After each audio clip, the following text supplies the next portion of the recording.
Hello Pandalorians and a happy 2026. Hope your new year is going fantastic so far. In this two-part episode, I am joined today by the marvellous Marie from the WeNeededRoads podcast to discuss the topic of AI. This episode will be delving into the question of how AI can be used positively. Please note, however, that this episode may contain strong language and topics that some listeners may find upsetting. Listener discretion is advised. Happy 2026, Satsu. Ready for another episode? Thank you, esteemed co-host, for your kind affirmations. What the is this? Oh, hey Marie, check it out. The future. Why do you have a robot version of yourself? Well, seeing as I'm neither a billionaire or a horrible person, I'm doing the next best thing to stay ahead of all the other content creators. Say hello to the Chatsunam-AI, the future of podcasting. Can you stop saying it like that? Look, give it a chance. I mean, what's the worst that could happen? And there goes another forest. Gosh, they don't make them like they used to. That's it. I'm shutting this off. Good luck with that. This baby is so sturdy that nothing's stopping it. Welcome to Chatsunami. Oh man, I signed a deal with Disney for that robot. Welcome to an AI-free Chatsunami. Hello everybody and welcome to the first episode of 2026. My name's Satsunami and joining me is the former holder for the longest episode of Chatsunami. It is Marie from the WeNeededRoads podcast. Marie, welcome back. How are you feeling? I was feeling good until you reminded me of the fact that my crown got stolen. I'm still outraged about that. Well, bring it up with Luke from the Howdy Beans podcast because I'm sorry, it's not my fault. I'm sure to bring it up. He's been moving into my territory as well. You've been seeing him popping up on WeNeededRoads quite a bit now as well, so... Yeah, I have to admit, I remember the other day I was scrolling through my timeline and I was like, oh, cool, WeNeededRoads again. Oh, there's Neil, there's Marie, there's Luke, wait, what? I'm sorry. It's like, you know, that BoJack joke where it's like, what is this, a crossover episode? Yeah, he's coming for my spot as the youngest co-host of the WeNeededRoads podcast. Yeah, he can't keep getting away with this, can he? Exactly. At this point, it's a personal attack. Look, if you're listening to this is a declaration of what? No, I'm only joking.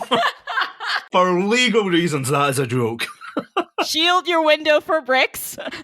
So, this is the first episode. Can I just remind you of Chatsunami in 2026? And I've just started it by saying, you know, we love the indie podcast community. We love you all equally, except you. Look, we're coming for you.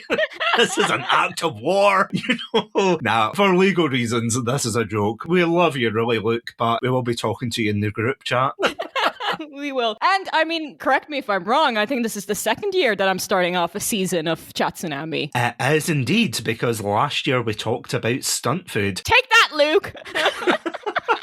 I have to say, though, I think that has shaped our friendship, Marie, because the amount of times I'll be scrolling through Instagram, TikTok, whatever, and then I see the most deviant person alive being like, oh, look at this, I've got chocolate on top of chocolate, and you know, they're just making a mess or they're making the world's worst culinary creation. And then I'm like, you know who would love this? Marie, here you go. And I'll just forward it on to you, being like, yeah, do you want to watch this? Just utter abomination of food. Usually you're having a good day up until that point as well, so in a formal capacity, I apologise.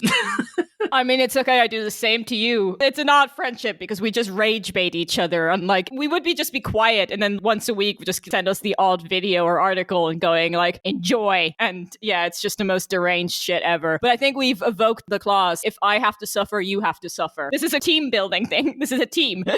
Yeah, it's mutually assured rage baiting, to be honest. Exactly. Yeah, because there is a lot of things you and I see online, and don't get me wrong, that is the internet in 2026 and 2025 as well, of course, which is the year we have just hopped off of. But yeah, it's nothing but negativity. I mean, it used to kind of be that way at the beginning of the 2020s, but am I right in saying it's just gotten worse? Yeah, definitely. I mean, rage baiting just does so so well. I mean, I don't think people who are making that shit are even eating it or something like that. It's really just to get us angry for it. So, I mean, which is really bad because then you're like, oh, I'm going to make the whole world angry at me instead of I'm going to create something that will make people smile. I'm usually used to that kind of thing in isolated communities, like especially because, as you know, I'm a video gamer and I see a lot of very passionate fan bases, let's just say. Some people who are like, oh, gee willikers, I love this game. And then the other sweaty abomination crawling out the hole going, oh, you love this game? Did you play the remakes only? You know, that kind of thing. And you're like, oh, great, here we go. And there's a whole back and forth. And you think, right, okay, that's isolated to that part of the internet. But it feels as if nowadays, it's just kind of spilling over. And it's the only way to gain traction online nowadays. If I have to see one of those stupid, what do these colours remind you of posts, I think I'm going to scream. Genuinely, I think I'm going to flip a mic because I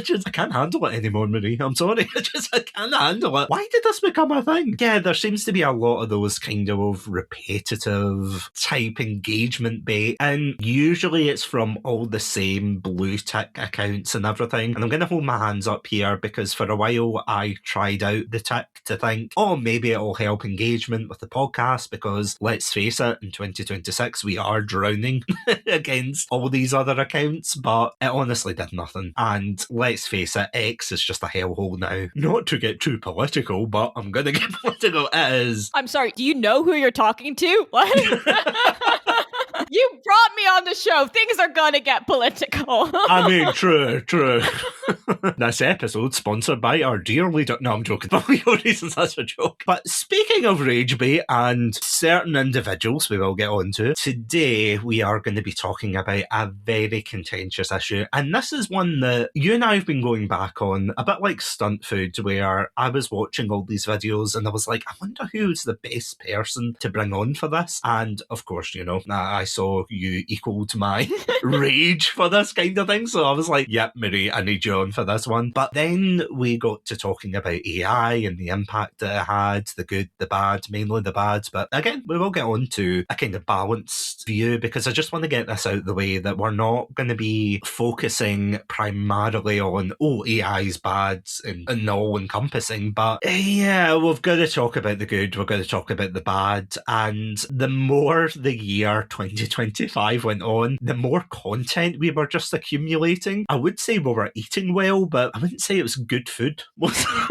No. It's, to be honest, not even bad. It's just a disturbing. I see something and then I'm just going like, this cannot be real. We shouldn't be heading into this direction. No, abort, abandon ship. This can't be the future. Because I remember, and I'm wondering if you're the same when you were growing up, that when you read books about the future and things, and don't get me wrong, I think a lot of them were written in a time that didn't really envision the future that we've got now, but you know, it was like flying cars, utopian paradises, we're all working together, and while it is naive to think that everyone's going to set aside their differences and work together, I didn't think it was going to be this bad, to be honest. But were you the same when you were growing up, that you thought the future was going to be a bit more idyllic, as it were, or at least cool, let's say? No, I mean, I think I've always been a negative.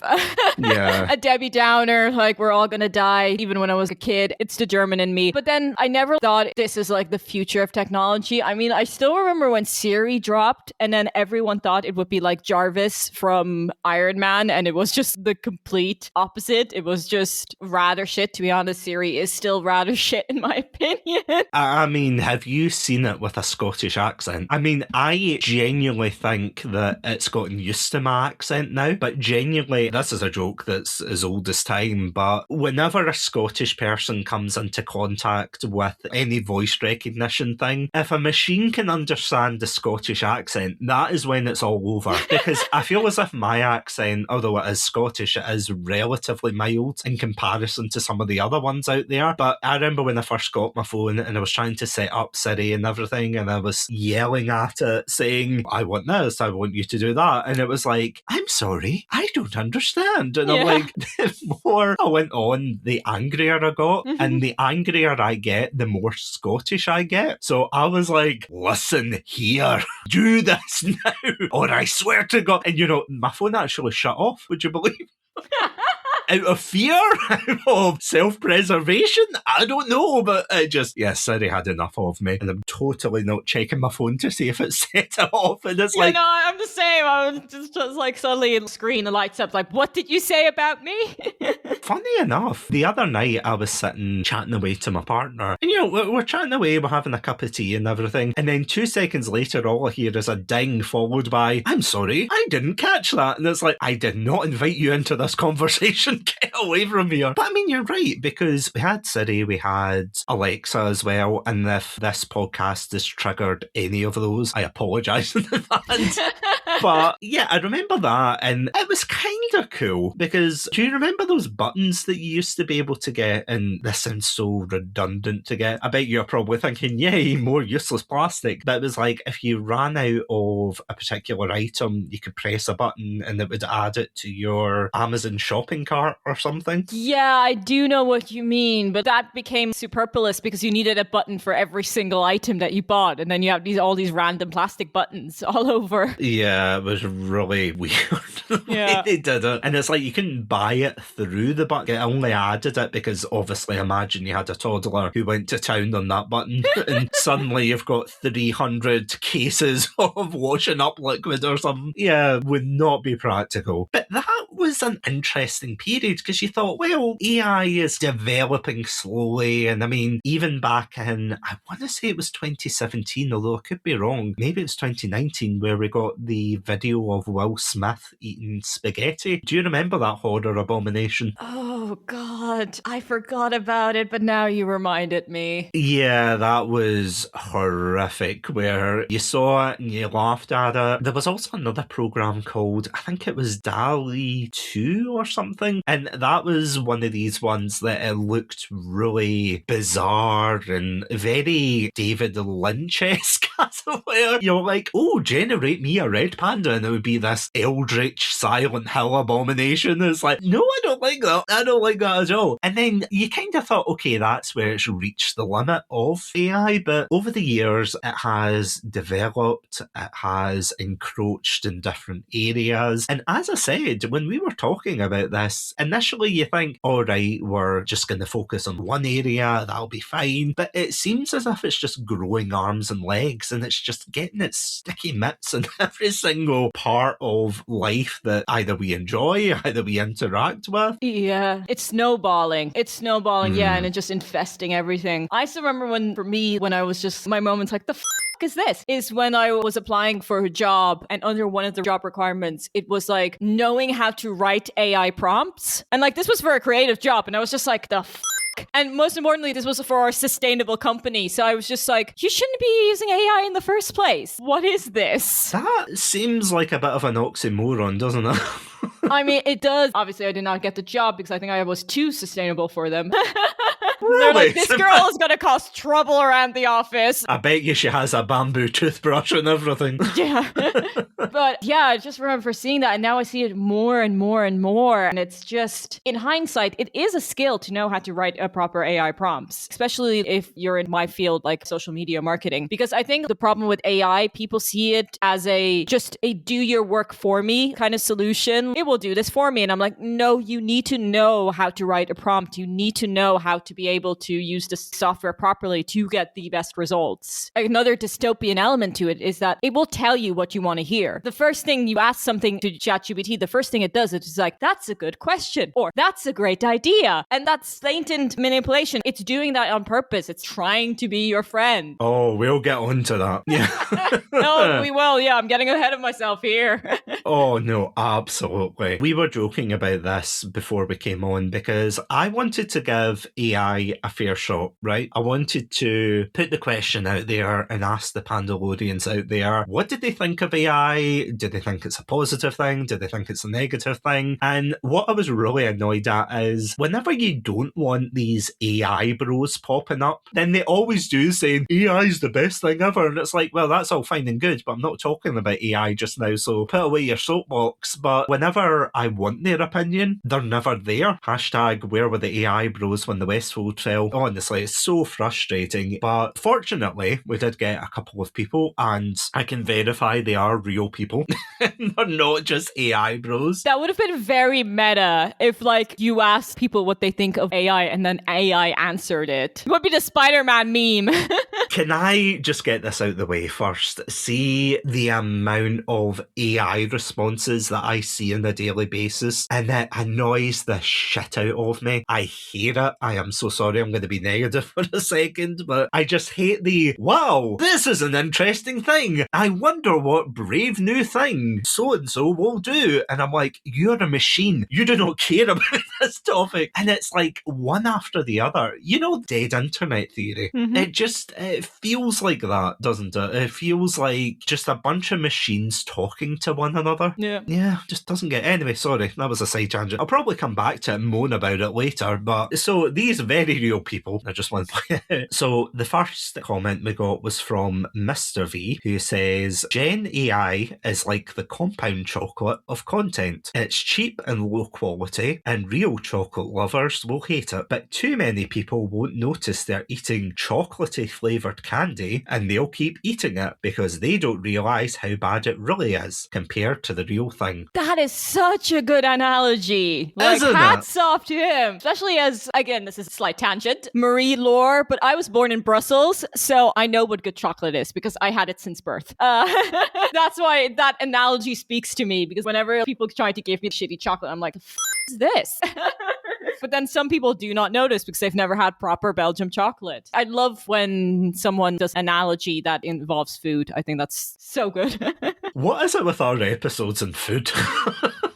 I think it's a self-reflection on us. I mean, we do Yeah, really true. like food. We're foodies at heart. Let's face it. When it comes to who spams the most food porn in the chat, it's you or me. True, yeah. And we're going on to the next segment of the podcast. Bring out the meat hat. No, we can. In case you're wondering what a meat hat is, go listen to our stunt food episode, because I cannot describe it. Oh dear. Anyway, so meat hats aside, the next comment we've got is from Josh Scar of the Talking Smack podcast, who says, AI doesn't belong in creative spaces. I fully understand its allure and the temptation it brings, but the ends don't justify the means. Stealing others' content and the environmental impact the data centres need to operate the AI servers should have killed the concept before it even began. That is a fair point as well, though. Yeah, I'm sure it's something we're going to get onto later, but I mean, the environmental impact is just shocking, isn't it? No, definitely. And I think the fact that he pointed out it doesn't belong in a creative space, which I completely agree with. I should have saved it because I don't know who said it. So I wasn't the one who said this, but I did see this tweet where someone was just like, I don't want AI to draw me a picture or write my next novel for me. I want AI to do my laundry, help me cook, take all these tasks that stop me from being creative, because that's what I need. I don't want them to do the creativity for me. I want it to help me do all the meaningless tasks we have to do in our human existence so we can be creative. No, 100%. For some reason, it does remind me of, and again, I can't believe I'm flashing back to this month, but our Bioshock month, where we got very deep, I have to say, talking about Ayn Rand's philosophy. This idea of objectivism where, yeah, you're working for yourself and, you know, it's all fine and good, but when you cut out the necessary cogs in society, it just, it kind of falls apart. And again, in an ideal world, all we would do is pursue these creative endeavours that we want to do, but for some reason, I think a lot of these tech bros and things have got it flipped around where they're saying, oh no, we can make the machines do the creative parts for you. And it's like, well, then what's the point in life? To be honest, I know I'm pulling that card out early, but it's like, what is the point? I mean, okay, I'm presuming here, but I think it's because they themselves don't have a creative bone in their body, drawing or something like that. And that's the thing. It makes you feel good about possessing a skill that you don't have. I mean, I'm pretty sure we're going to get into AI art eventually. Oh, 100%. Every time I see something like that, I'm just like, when people call themselves an AI artist, I'm just like, oh. That's a contradiction, yeah.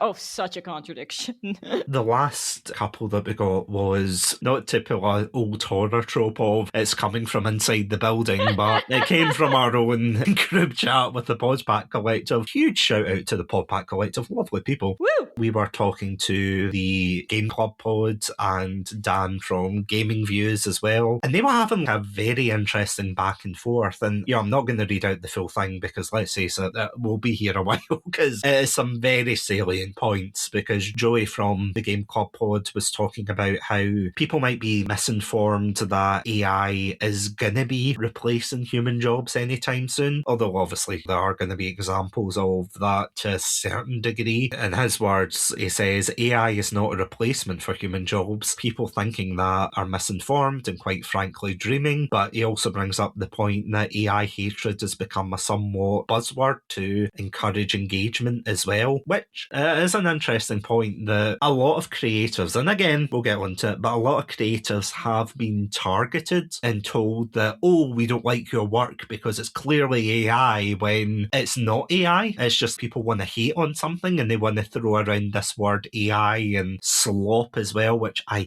hate with a passion because it's become the new buzzword. Do you remember when the term fake news popped up by you know who? And then all of a sudden that was everybody's favourite phrase. They were saying fake news here, fake news there, and it's like, why don't you just call it a lie? No. Has to be fake news, has to be a buzzword. And nowadays I see people use just slop as an adjective for things they don't like. Oh, this is video game slop, this is film slop. It's like, you're not using these words properly. Stop acting like a toddler. I mean, am I going crazy, or do you feel as if that's... Did you send me this? We sent each other so much. Slop has become the word of the year. Yeah. I'm not sure if you sent me this or if you saw it online. Oh no, I definitely sent you because I was like, how appropriate. Today, the day we're recording, that was announced that it has become, the word of the year of 2025. And I'm like, that is absolutely insane. The one that enrages me the most, because we've even had friends come up and they're like, they just excused me of my voice being AI. It's like, I'm a real person. We've had that conversation. And then the one that gets me is when people say K-pop Demon Hunters is AI. And I'm just like, the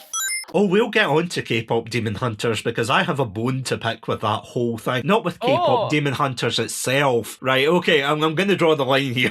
But with adjacent advertising, let's just say. Oh, I think I know where we're heading with this. Okay, let's... Yeah, there's two, but we will get on to that. Again, that's going to be the catchphrase. We will get on to... I feel like a teacher, see me after class, you, and you. But continuing on what Joey was saying, he said basically that AI has been about in the quote-unquote problem since the 70s. It's only now with advancements and the concern that people will lose out because of it rather than be enhanced by it, and that it's become widely hated. And of course, he prefaces, he understands about the environmental impact of the newer, smarter AI, but people also forget that Google, Twitter, Microsoft, TikTok, etc. have bigger data centers and have more of an environmental impact than AI does. But I feel as if AI is going to catch up pretty fast. That's the thing. I mean, we don't really know, but I think those sites have reached the peak because the term here is generative AI. It's continuing learning. And as it learns, it's that learning aspect that is continuing having the environmental harm. It's not like it's a one and done situation. This exists. No, it's like as it learns, as it gets smarter, it needs more data centers. It takes up more electricity. It takes more cooling. So it's using water. And then, of course, all these centers are in impoverished countries where water is running scarce, and then they're using all this water for the AI to cool everything. But I think that's the kind of the thing that it's almost like, I'm going to throw in another food analogy here, but the way I view AI, it's basically like, for me, the same equivalent as eating meat, where you need to acknowledge the responsibility of it. You're eating meat, you're eating an animal, you didn't take a life, but a life has been lost for you to get that food. And a lot of people don't like to think about that and just sweep it under the rug, and they don't like to know where that food comes from. And I think that's the same with AI. If you're going to use this, you need to understand this. You need to know how it works, and not even just the environmental impact of it, but also just in general how it works. I see people saying, oh, and then I asked ChatGPT, and I'm like, that's not how it works. Then it really bothers me because I'm like, okay, there's the environmental impact of it, and then you just wasted that prompt, like question, because you don't even know how to use the technology properly. Because I'm not even saying it's difficult. That's the thing. Once you understand how AI works and how you can write a decent AI prompt and how you can get AI to work with you, yes, it's a very beneficial tool, but a lot of people don't understand that. I think the biggest example I have when my previous work, now this was 2 to 3 years ago now, so ChatGPT wasn't as evolved as it was now. And they asked ChatGPT to find sustainable fashion, because this was, again, ironically, a sustainable fashion brand. They asked ChatGPT to find sustainable stores in Portugal where they could sell their clothes. And ChatGPT interpreted that as writing a blog post. So ChatGPT just wrote a blog post, and half of these stores were non-existent, or half of these stores closed like a year ago. I got in a way a bit trouble because they're like, oh, we gave you a list of 50 stores, but you only added 10 to the list. I'm like, yeah, because half of these were fake. You told it to write a post about sustainable fashion stores. It did that, but you didn't tell it to base it on current reviews, base it on current locations. You didn't harness the parameters. You just asked it to generate random shit, and that's what it did. You weren't specific enough with your prompt. And that's kind of when I get annoyed with people using AI. It's like, you need to know how it works and how to use it, even just for yourself to get the best results. Yeah, I feel as if we're experiencing a similar progression stream as, remember NFTs? Oh, Jesus Christ. Yeah, and the blockchain and everything. And I always remember at the time people were saying this is great technology for things like digital ownership and receipts and whatnot. And don't get me wrong, that was a very interesting application for it. And I thought in some regards, yeah, that probably could be useful. I don't know. I'm not going to say, 100%, because I'm simplifying a more complex, process and issue and things. But it's kind of hard to take these people seriously when what they're using that new technology for is a JPEG. Of a monkey or, a JPEG or something, and it's like, buy this for 100 bitcoins, and you're like, really? Is this the best you could come up with? You're saying that this is the future, consuming digital PNGs and everything, and they're like, oh no, but I've got the whatever blockchain code or something attached. It's like, yeah, but no one gives a shit. It feels as if with AI, it's in a similar vein that everybody is jumping on this technology, but nobody really knows how to use it, whether that's students, companies, business people. Honestly, the amount of companies I've seen jumping on it already, and it's like, you have no idea what you're jumping They're into. Like, it's a trend, it's trendy, everyone else is doing it, but I'm like, no. Do you know why you need it? Yeah. Exactly. Where's the need? Honestly, it's absolutely crazy. And before we jump into it, because honestly, I think we're both chomping at the bit again to going back to the chat, the rest of the Game Club pods interjected, and again reinforce this idea that AI does have a place as a tool. And I completely agree, because as you said, you use it as well for some of your work. And by your work, I'm not saying your podcast, but some things I have to admit I've used it a couple of times, not to write anything, because again, I'll get onto that, but I'm very against that in the creator sphere. But again, we'll get onto that. When I say for my work, it's just like, I am extremely dyslexic. That is the technical term. Windows Word, spell check on that, it's useless. I mean, I had to deal with that for years before AI came up. The red squiggly line still haunts my dreams, because the thing about that type of spell check, and this is where AI comes in, it never picked up on context. So it never knew what I was saying. And then I would sometimes misspell the word in such a degree that even the squiggly line came up, but there has no suggestions and something like that. And having an AI tool to properly spell check your work, that is a big relief for me. And because, of course, with dyslexia, writing, anxiety comes with a lot of anxiety for me. So things like writing messages, emails, stuff like that, what other people view as basic human communication, for me, it's extremely stressful, because I've had in the past where I've misspelled something and then someone's just laughed in my face, and I'm just like, I can't, my brain can literally not tell you what I just did. It doesn't communicate. So having just an AI saying, oh, can you make sure this is grammatically and all the words are spelled correctly? Yes, that is extremely handy. And it has also reduced my stress level a lot when I'm talking to people. And I mean, as well, going back to the example in the chat, yeah, they've brought up using it in things like Excel 365, which, again, I'm completely on your side there, Marie. It's so useful for touch-ups and things like that, and making sure you're going in the right direction. And I feel as if at times it can be a bit like, you remember Wikipedia when a lot of unis and colleges and things, they were like, don't use Wikipedia as a source and things. And I mean, you said you didn't, but at the same time, you're like, well, yeah, it can point you in the right direction. And I feel as if with AI at times, as long as you can back it up with a source and be like, okay, AI is pointing you in that direction, or it's sorting out things for you, then at least, as we're saying, it's a good tool to have to help you, to assist you, which is something that I do totally agree. I think it is something that can be handy, but yeah, as the Game Club pod says, the way that AI bros use the term tool, you have to read it as, and exactly what you were saying, Miri, AI should be used to replace any ounce of human creativity or input, and that's not how it should be. They also mentioned the absolute shit show that is YouTube moderation, which, don't worry, we will get onto that. And the final one is just from Dan, who is part of Gaming Views, of course. Him and his other host, coincidentally named Dan, they did a fantastic episode on AI and gaming, which I would wholeheartedly recommend you listen to. So after you listen to this episode, definitely go check out his stuff. Absolutely fantastic. But without any further ado, and I can't believe I'm finally ripping the band-aid off this episode, without any further ado, we'll be right back after these messages. Welcome to Chatsunami, a Scottish variety podcast that discusses topics from gaming and films to anime and general interests. Join me, your host, Satsunami, as well as the rest of our Chatsunami team for our takes on these very important pop culture topics. Sir, it's clearly a trap. I accept your bait! That happens 3 times in the film. Like, every time that general goes, don't do this one thing, he goes, do you know what I'm gonna do? That's exact. It does as well. She had the pointy teeth. What was that about? She looked like Bilbo when he wants the ring back.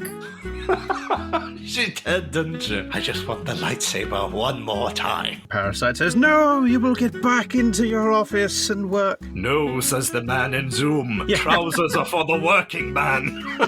You're bursting into your hotel room. Honey, we need to go. Leave the kids.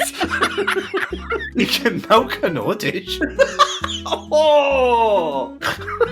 That's the worst thing you've ever said in any of the episodes. If that sounds like your cup of tea, then you can check us out at our website, chatsunami.com, as well as all good podcast apps. As always, stay safe, stay awesome, and most importantly, stay hydrated. Stay classy and have a banana. This has been Satsunami. I'm sorry.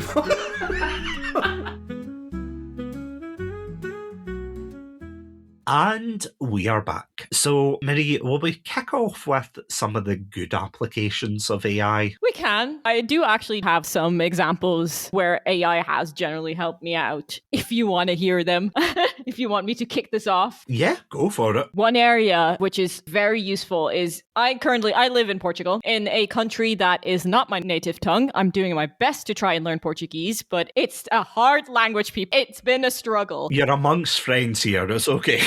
You can vent about Portuguese. It's so hard. But anyway, I love living here, but the one thing that I absolutely hate is dealing with Portuguese bureaucracy. I mean, I don't think there's any country where they're like, oh, yes, I'm looking forward to filing that paperwork, because it's always a nightmare. And I recently had to do something because I moved and I needed to change an address. And even the website of the place where you had to change your address said that you needed to go in. And in order to get this paper, you have to basically queue before they even open, because otherwise the queue is so long. Stand in line all day, and that your entire day goes out the window. And I was just like, I really don't want to deal with this. Especially then I have to do it in my broken Portuguese. I always get weird looks, and I also hate dealing with people in general. So I was just like, you know what? I'm going to just explain my situation to ChatGPT and see what it suggests. And exactly what I needed, how was I supposed to do it, and is there any workaround? And then it was like, oh yeah, no, don't worry. You don't need to stand in line. All you need to do is send this email to this address, and they will change your address for you. Make sure you include evidence that you live there, but other than that, it's fine. And I was like, okay, this is too good to be true. So I did the exact steps that ChatGPT told me. Within the next day, I got a confirmation saying, yes, your address has changed. Everything's fine. That is what you need AI for. Dealing with all these little inconveniences in life. You just moved and you have to change all your addresses, and you have to change your address in the official system. That is where it's convenient, because it saved me an entire day day of sitting in line. It eliminated the stress of me not being able to talk Portuguese because it wrote out the email for me and told me exactly what I needed. And yeah, it was done within a day. I didn't have to leave my house, which is great. Going back to what we were saying before the ad break there, it is so good when it's implemented as a tool, like an assistant, and I'm so happy that there is at least some silver linings for AI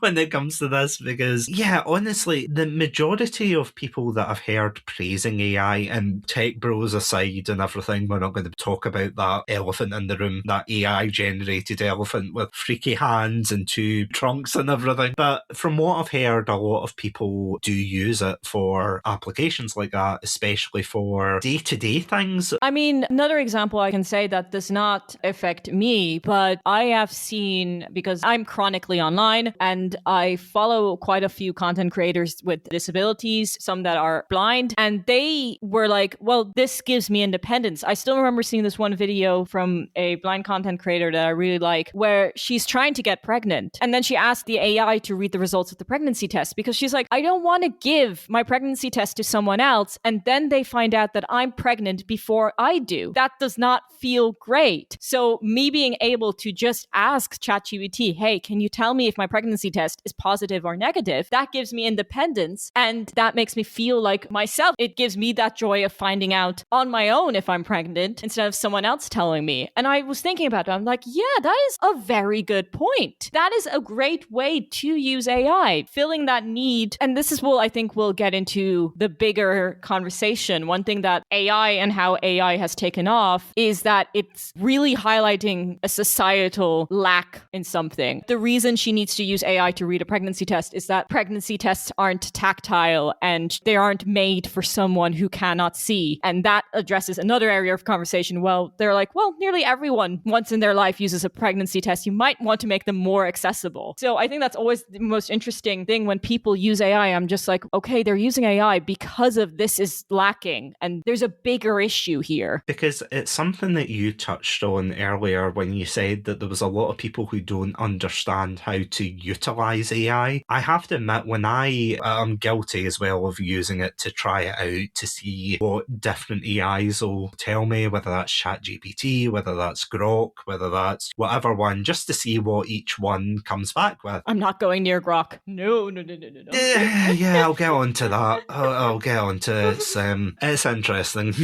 But we'll put a pin in that. But yeah, I feel as if a lot of people, when they use it, they take the AI at face value. I remember there was a case study, it must have been a few years ago, or maybe it was this year. Time is a flat circle. Honestly, there's so much AI news coming out, where a woman was absolutely heartbroken and she was crying her eyes out at the airport because she wanted to go to New Zealand and she asked ChatGPT to write a itinerary, what she needed, that kind of thing. But obviously it didn't tell her about the important things like a visa, how to get into the country, etc. So she basically wasted all her money booking these hotels, the flights and everything, and she couldn't go because she didn't have the visa, all because she relied on ChatGPT. And I feel as if, like, it's easy to scoff at that and be like, oh, what a silly person, but I do feel as well that a lot of people have to take more responsibility when they're using these types of tools, that you know what you're using it for and you have to be ready to follow up and do further research on it, because there's been times where, out of interest to see how it works, I've put in a particular topic and I've said, can you summarise this, for example, episode that I'm going to be talking about? And then it will give me a list of things and it will give me sources as well. Usually I'll follow up with the sources because I never at face value say, oh, the AI is right. No, it's like Wikipedia. Anyone can edit Wikipedia and anyone can influence this AI, especially the people who own it. But again, we'll get to that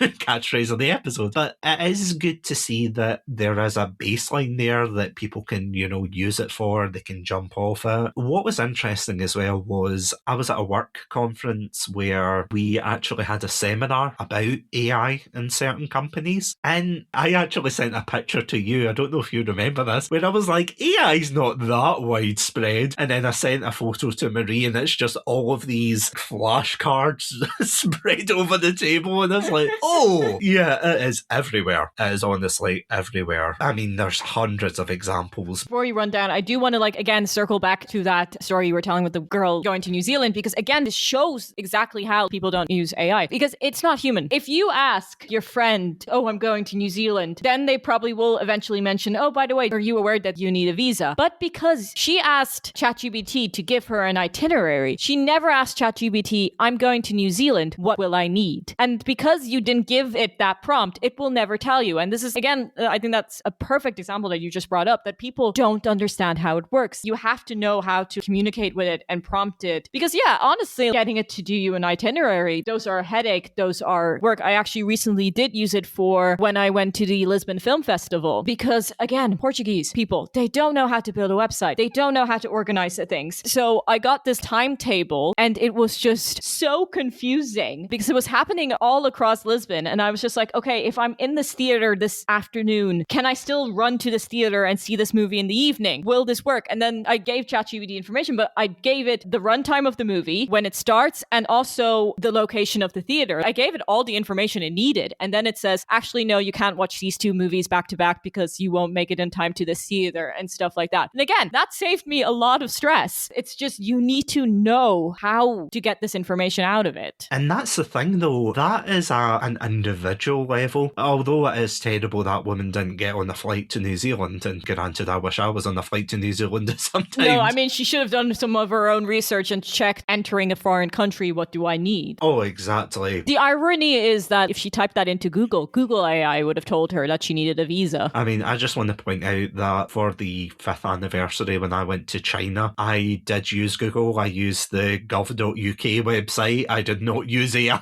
at any point. But that's the thing, though. That's an isolated incident. That is something that, although it is terrible she didn't get there, it's not going to affect any of us in a wider level, in a societal level, whatever. I mean, you'll scroll through and go, oh, that's terrible. Or if you're mean, you'll go, ha ha. But yeah, here at Chatsunami, we aren't mean. Yeah, that's, all fine and good. But when it comes to companies, though, then it starts to get me a bit wary, because I think, how are companies, for better or worse, going to use that? And obviously there are pros and cons for this, but do you mind if I read out some positive examples in the way that AI No, we're is being shit-talking AI this whole episode. How dare you? No, of course. Well, okay, fine. AI sucks. End of episode. No, I'm going for the gauntlet here. Go ahead. Yeah. Make sure this list is as long as possible. In the beginning, no, I'm kidding. So, one company I saw was one called Full Fact, which is a AI-powered fact-checking platform. And I know the irony of this, but bear with me, is helping to combat fake news by detecting misinformation in real time and flagging deceptive content across social media and news sites. And the way they do it is, I think they look out for patterns of speech and things like that online, which, don't get me wrong, I know there's bots online that speak a particular way, but for a program to, go out there and at least try to attempt to identify these before they start to spread widely, which, I'm going to be honest, is not overly effective, because I feel as if the wave of misinformation is too great in comparison to how people are tackling them. But it is good that there is things there. The charity RNLI, Lifeboats UK, they use AI-powered video analytics to help their maritime safety and to enhance that by analysing footage from lifeboat missions, and then that helps them detect things like patterns, identify hazards, and you'll visualise that into data that they can use for the future. So that is fantastic. It's been used in a lot of retail for stock taking. Our health service, the NHS, have also used it for basically triaging non-threatening illnesses. So it frees up a lot of people who, because we've got the NHS 24 or you phone 111 and you'll get through to someone to be like, oh, your nose is bleeding, do this, do that. Whereas obviously you would phone 999 if it was urgent. But to have an AI system in place to be able to ask these questions and at least free up the people who need to help help people who are in greater need. That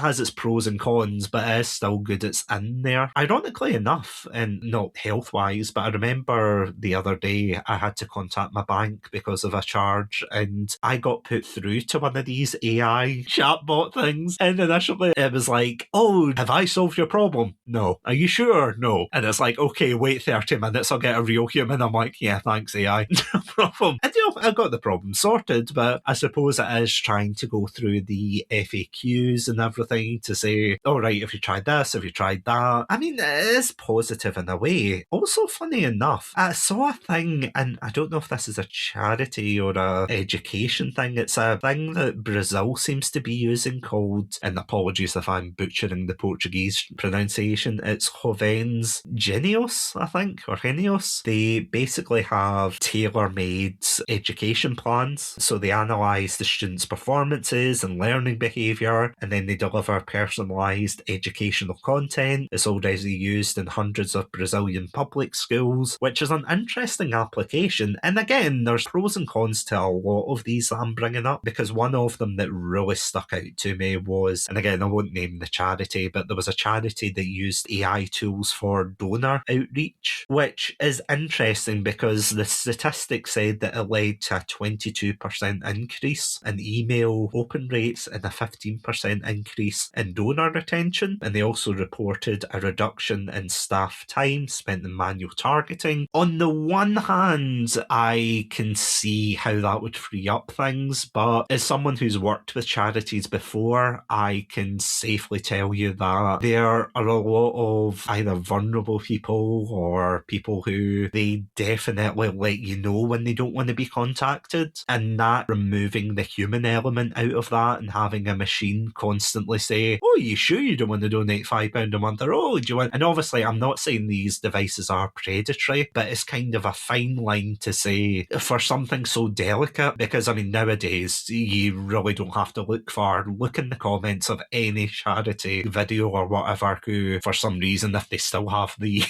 comments on, which they usually don't, but if they do, you know, it's people complaining and yelling about how CEOs are making all the money and blah blah blah, and you know, it's quite vicious in a way, and you have to tread lightly, especially from a PR perspective. So again, I still think that what a lot of this boils down to is data processing, I think, and trying to get the most optimal output, because the other examples I've got, and this isn't really companies per se, but the other examples of good uses of AI, and apologies I'm ranting here, but there seems to be a lot of great uses in medical fields where I think it was, a group at Mount Sinai use deep learning based AI algorithms to predict the development of diseases with 94% accuracy, including cancers of liver, rectum and prostate, which is absolutely fantastic. There are areas that this is being used without me cringing and going, oh god, what has AI done this time, kind of thing. The same with the World Bee Project. They're using it to process the data that they pick up with their sensors, microphones and cameras in their hives, so that's helping to preserve the bees and save them. There's also a couple, but before, sorry, I go on, is there any you want to interject with or any thoughts on those? I mean, no, I mean, they're good. And I think it also does, though, reflect what I said earlier on it, that it does highlight a societal need. Like the thing with, you were saying with the NHS in the UK, yes, it's great that there's that automated system of trying to find out, but that also highlights just how understaffed it actually is and how you can't get an actual person. And then it's like one step to alleviate that pressure, but then also saying, okay, but how do we combine forces, I think. But I mean, I'd agree with you when it comes to data processing, and also just, there it's like handy where it's effectively like not humanized, but it's another pair of eyes on something. And there is the benefit that you, in a way, have a partner. And to be honest, that's kind of the same with me because I work freelance. So I sometimes don't have anyone to double check things or run by. I mean, back in the day, I used to send things to my mom to ask her, again, is the spelling and grammar here correct? But I mean, that is not effective workflow. That is not the thing, but it's like, it's because I'm neurodivergent. I need that extra support. So even just having AI, it's like, is this email okay? And they're like, yeah, you're great. I'm like, okay, that's actually reassuring. It does give support in certain ways. I mean, it's not the root of all evil,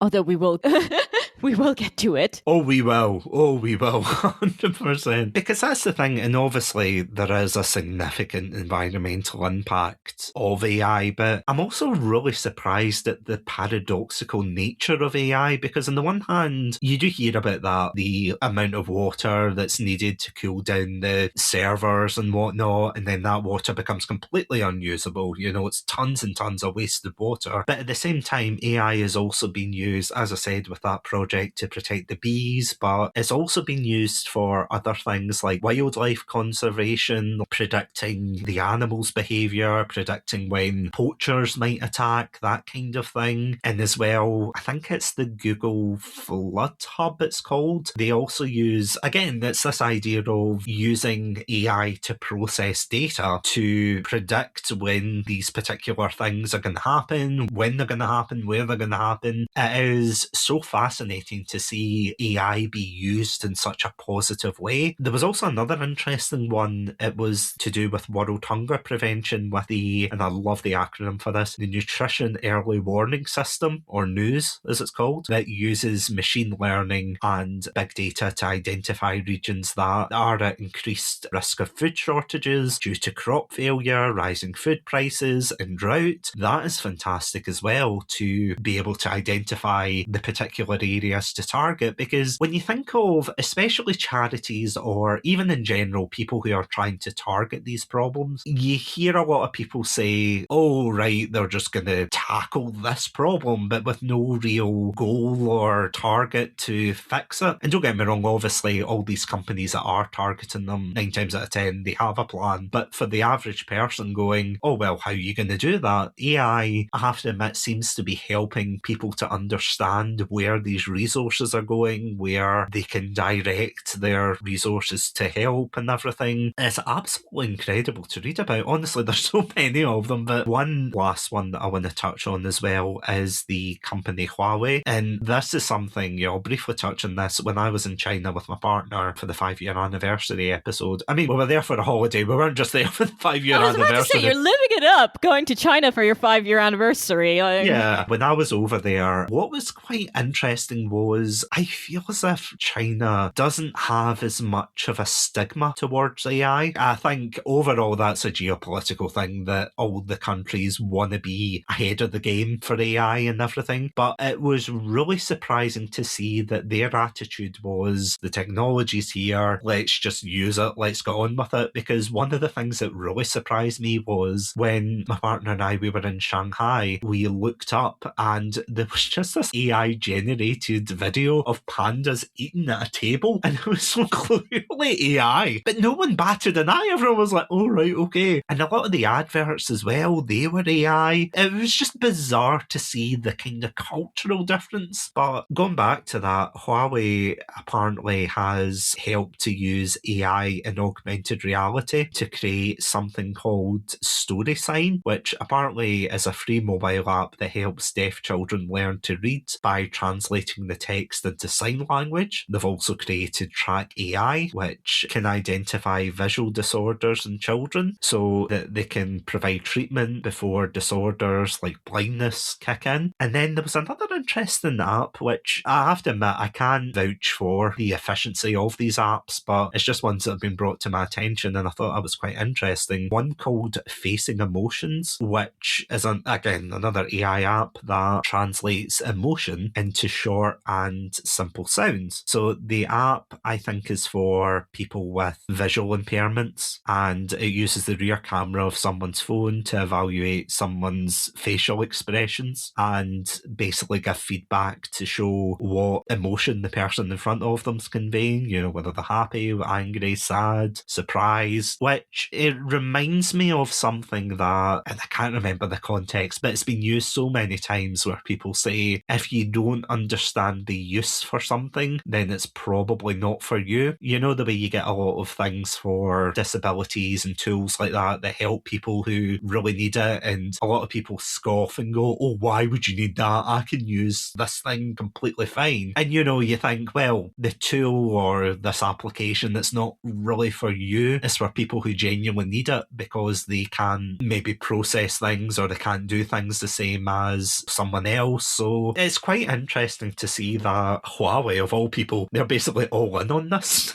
as it were. It does seem interesting, doesn't it? Yes, and there it's like extremely beneficial. And even with the scanning emotion reader, for me, I see even a need for that beyond someone being visually impaired. Like, for example, someone being neurodivergent or heavy on the autism spectrum, where those sometimes struggle to read visual cues. And honestly, this is, where it's like really useful. Or sometimes copying your text messages with someone into AI, and it's like, are they being passive aggressive? Am I being paranoid here? Sometimes many people, let's say neurotypical people or people who don't have disabilities, hear that and they would also go, no, that sounds ridiculous. But even for me, who's neurodivergent, I'm like, oh, actually, that would be very useful, because I do sometimes struggle to read other people's emotions and missing those cues. So for someone who can't even see that, that would be, it's just another layer of accessibility. And I think that's where the future of AI should be. It should be in the area of accessibility and adding the normality to the day-to-day things that, for example, people who aren't visually impaired experience every single day, giving the opportunity to people who are blind to have that opportunity to experience it, maybe not as we do, but still giving them another tool so that they work better within the world, that the world works better for them, essentially. But yeah, I completely agree. And there, definitely when I hear that, and that's why this is where I get on my soapbox or something like that. But that's why I also say to people, when it comes to the content that they consume, it's so important to follow other creators that do live with a disability or are neurodivergent, even if you aren't, so you know that there's a need. I still remember when I first had this realization, it was with plastic straws. Obviously, being an environmentalist, I was extremely against plastic straws. And then I came across a video by a content creator called Jessica Calgan-Frozard. She has a very long name, but who has a host of disabilities, very long list, which I won't get into it. And the way the thumbnail was set, I was just like, oh, this is just going to be like a posh British woman ranting about how she can no longer have her plastic straws in Starbucks and how this is taking away from it. And then I thought, okay, I'll just click on it and hate watch it. And it actually led to me discovering one of my favorite content creators that I still follow today. And they pointed out people who have difficulty swallowing need straws, and alternatives such as the paper straws, they disintegrate and they can get stuck in your throat. Or when there's also the pasta straws that are made out of pasta that are a biodegradable alternative. And I'm like, well, if you have a gluten allergy, that's terrible for you. So just taking away straws for people who need them is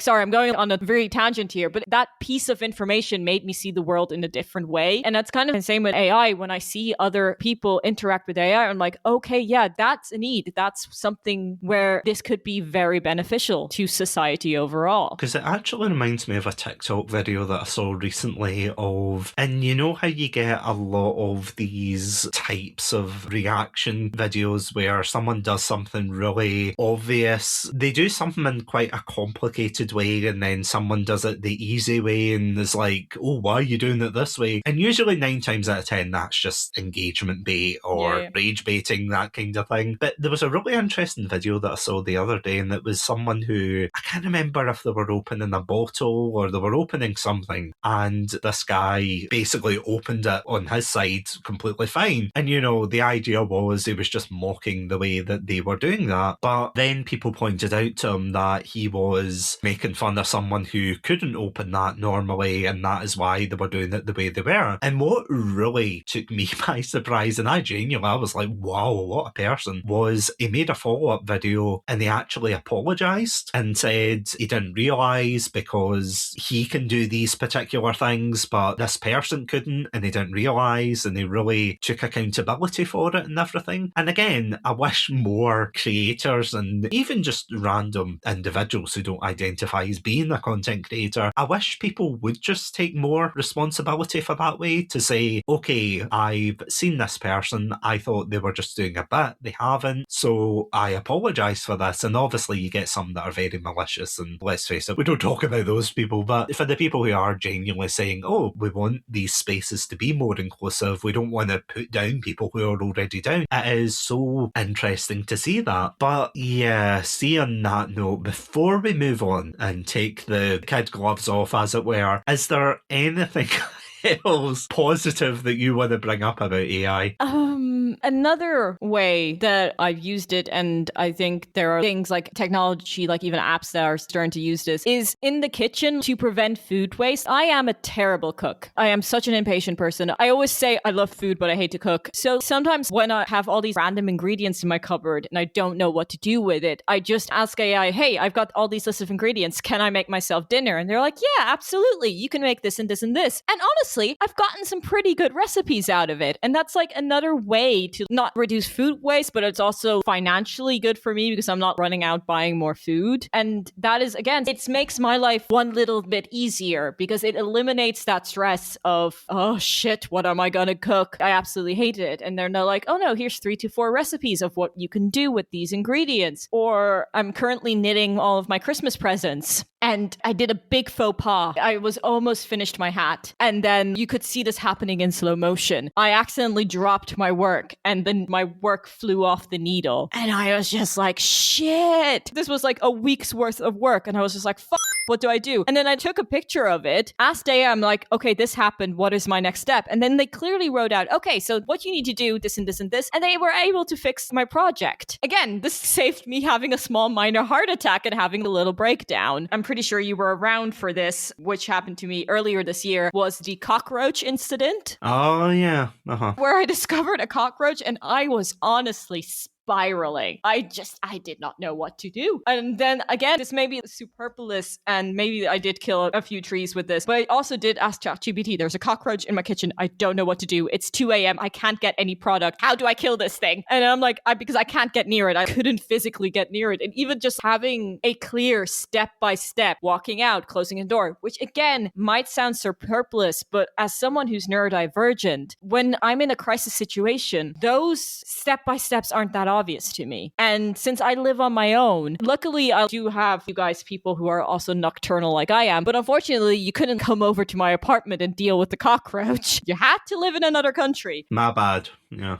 Exactly. But it's like stuff like that did manage to keep me calm as someone who has severe anxiety. So I do see the benefit. And I think another thing this actually kind of reminds me of is actually Canva. So I still remember the first time someone showed me Canva, I was honestly outraged because I had just graduated from university. So I had my art degree and I was just like, the is this? No, this eliminates the whole point of graphic designers and stuff like that. And then you know what happened? I left university, my Adobe subscription ran out. I saw how expensive it was. And then I started to use Canva because it was a much cheaper option because Adobe is so inaccessible. And I've seen other graphic designers complain about Canva, but I'm like, you don't understand, especially like for someone running a small business or a recent graduate, Adobe is just not the option anymore. And it's not like I'm using Canva to do all my work for me. All that graphic design knowledge that I accumulated in university is still in my brain and I can use that efficiently. One of my biggest pet peeves, again, a tangent, is when I see something and I'm like, okay, that's clearly a Canva template. You just change the colors. That kind of bothers me sometimes, especially if it's like a big brand. If it's a small thing, it doesn't bother me. But when it's a big brand, I'm like, oh, you just used a Canva template and you didn't change anything. But again, I still remember like how angry I was when I was initially introduced to Canva. And now it's something that I use every single day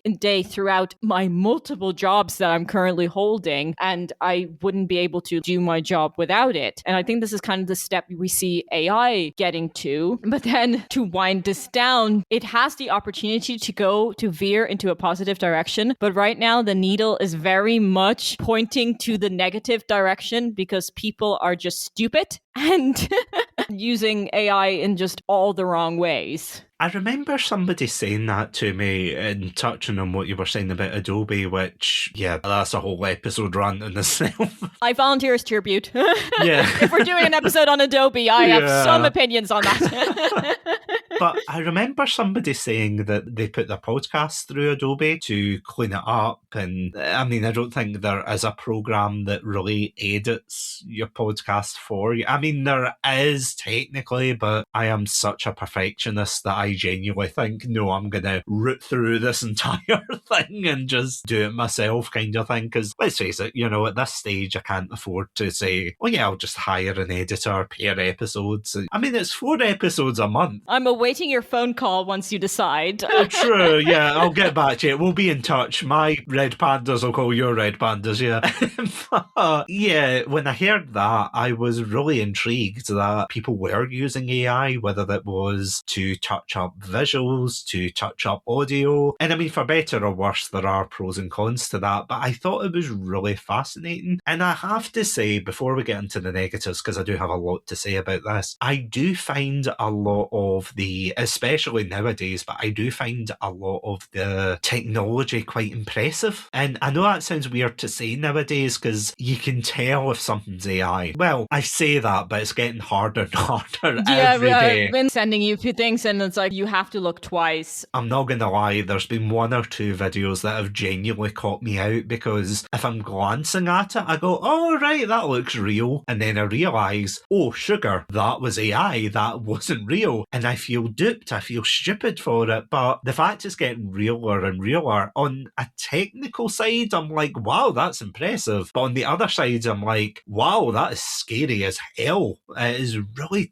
terrifying. I can appreciate how it's evolved from that, as I was saying before, that abomination of DALL-E 2 being the Lynchian nightmare it was, to, you know, Sora AI and everything, and ChatGPT being a lot more realistic. And it comes back with some really impressive results. I mean, I've tried it once or twice, and when I look at the results that it feeds back, you're like, wow, this is very scary. I'm not going to lie. It is scary that you can type in a prompt. And again, that goes back to what you were saying, that a lot of people who don't know how to use it, they'll get terrible, terrible results. But you have to direct it. You have to be like, okay, you want, I don't know, someone with 5 fingers, not 6. You want them to be in this position. You want them to do this. You want a sign behind them. And, you know, it didn't come away with the best results, but it's a lot better than what it used to be. And that is what the scary thing is. It's something you said there. It's like a snowball effect. It is one thing where you're like, oh, that's a cool piece of technology. And then 2 seconds later, you're like, Jesus Christ, this is going to be the future for a lot of industries. Next week on Chatsunami. I don't claim to always have good taste, but this was during a Sword Art Online phase. Oh, we do have really an episode sorry. on that, by the way, but oh. Yeah. Whenever I say Scotland, people are going to go, oh yeah, is that what the Willy Wonka experience was? I'm like, oh, for fuck's sake, here we go. Here we go. This is where we get to the bottom of the rabbit hole. We have such a wholesome friendship. You do. Just traumatising one another, yeah. Broccoli haircut guy, yeah. Sorry, people, I got the vegetable wrong. I don't know any cabbage head. Broccoli hair, yeah, cabbage. Broccoli, sorry, my bad. Why cabbages?